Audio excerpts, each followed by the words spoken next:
Big day and welcome to another edition of the MCDFNL Footy Show. My name's Yeendy. This is Mitch, the operations manager of the MCDFNL. Looking ahead to round 4, mate. This is going to be one cracker of a round. Absolutely. It's going to be the closest round for the year so far. I think there's at least 4 games there that I think could be decided by under a few goals, so it's exciting.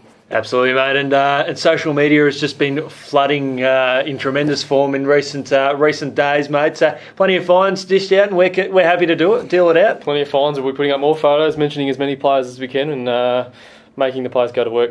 Absolutely, and if any players out there that want to dob anyone in, feel free to send us an email, either Mitch at aflgoldfields.com.au or Chris at aflgoldfields.com.au. We'll make sure we give out the plugs that result the dollars just flooding out to other players as well. We'll put all the photos up. That's what it's all about. We want to make sure that the end of season footy trips are really happy affairs, don't we? Exactly right. Yep, absolutely, sure. Well, we'll go through some of the big games that we've got coming up this weekend. We've got Avoca and Maryborough, the Swans undefeated, cruising at the moment after a big win last weekend. Avoca, bit of a reality check. Yeah, Avoca will be disappointed with their efforts after looking fairly reasonable in the first couple of rounds, and Natty looking really strong, and I think they'll get it done. Yeah, this is going to be a tough game for Avoca in a sense that if the Swans do get their way and have a win, it's probably how Avoca lose, I guess, to a degree. They want to be competitive for most of the game, and they can't afford to have 2 big losses in a row. No, exactly right. Yeah, spot on. We know that we've highlighted their improvement throughout the year. Campbell's Creek versus up against Newstead. Newstead need a bit of a confidence boosting win after a bit of a tough start of the year. Yeah, Campbell's Creek obviously struggling, but Newstead aren't travelling fantastically. I think they'll get the job done here.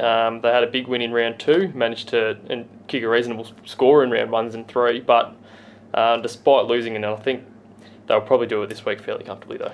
Yeah, I think the important thing is for the Creekers, they just need to put a solid 4-quarter performance, and whether they set the goals of maybe kicking a goal every quarter or maybe 2 goals every quarter. That's what we need from them at this time of the year, just to get that confidence back into the young playing group that we know has the potential for big things in the next few years. Exactly, and they're rebuilding at the moment, but they'll certainly get there as the season goes on. Speaking of season going on, we're going on to a big game here. We've got Harcourt v Carisbrook, the battle of the 2 undefeated sides. Carisbrook, they almost appear invincible at the moment, and Harcourt, they would love a big scalp at this time of the year, wouldn't they? Yeah, for sure. Carisbrook they look unbeatable at the moment, but if we expect someone to knock them down, it could be Harcourt at this stage of the year. You know, they've got them on their home deck. All it takes is for Carisbrook maybe to have an off week.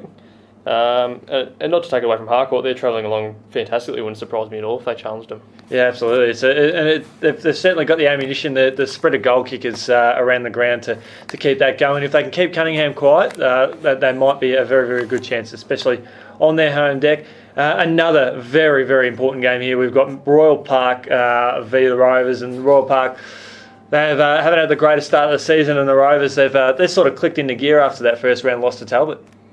Yeah, as I said earlier, finding the Rovers pretty hard to read at the moment. It's Royal Park's a little bit the same, I think, but I'm backing in Royal Park here to find some form.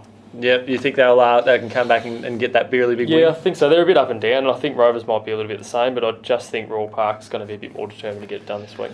Yeah, that determination will be very exciting to watch, which is why this is one of the other key matches to watch for the weekend. The other big game, we've got Lexington and Trentham.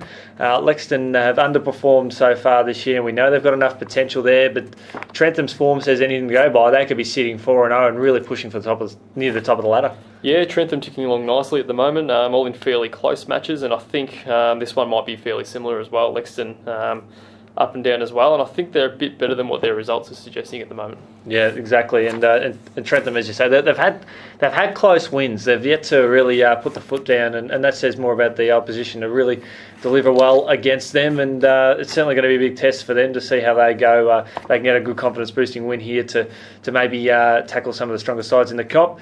Well, we've got two other massive games to look at. We've got Navarre and Talbot. This is huge for the Hawks. If they can take down Navarre, this is a lot to be concerned about. Yeah, for sure. Look, 2 strong sides that I think will be fighting for a top 4 spot, as you said. But I like the look of Talbot at the moment, and I think they might be able to just get the win against Navarre. Navarre bouncing back into some form, but yeah, I think Talbot are travelling along nicely. Yeah, exactly. It is a big test for the Hawks because we know Navarre, they did show glimpses of very strong glimpses of their best last week. So if they can get back to that, but Talbot have really set the benchmark that they're probably going to be in the top 2 or 3 sides this year, which they deserve. They put the hard work off the on and off the field to make that happen. So that'll be a really good game. And speaking of another good game, we turn our attention to Sunday afternoon football. We've got Denali and Maldon. Yeah, look, Maldon again, they're another side that I think look a bit better than what their results are reflecting at the moment. And Denali will be trying to get in with a chance here, but I expect Maldon to probably notch up their second win. Yeah, I agree with you on that one there. Maldon showed some great form in round 1 and they had a really good effort against the Saints on the weekend. So there's significant signs of improvement there where they probably were a little bit of the cellar dwellers in the last few years, but they've shown a lot of development going on and this will be a big chance for them to sort of step up. And unlike the corresponding fixture from last year, there's no Daniel Kerr lining up for the Eagles, but where they did tail up the Bombers. But this will be a good game, and urge everyone down if they're looking for a great game to see on Sunday afternoon. That's going to be the one to see because you just never know which way that's going to go, and that's what we want to see in footy. Yeah, take your pick of games this weekend. There's plenty of good games to go to. Magnificent, mate. Well, thanks so much for joining us this week, and we'll look forward to being in Grant's company next week, although depending on whether Channel 9 continue to knock on the door and the ratings continue to go through the roof, Grant might need to lift his game a little bit to step into the hot seat.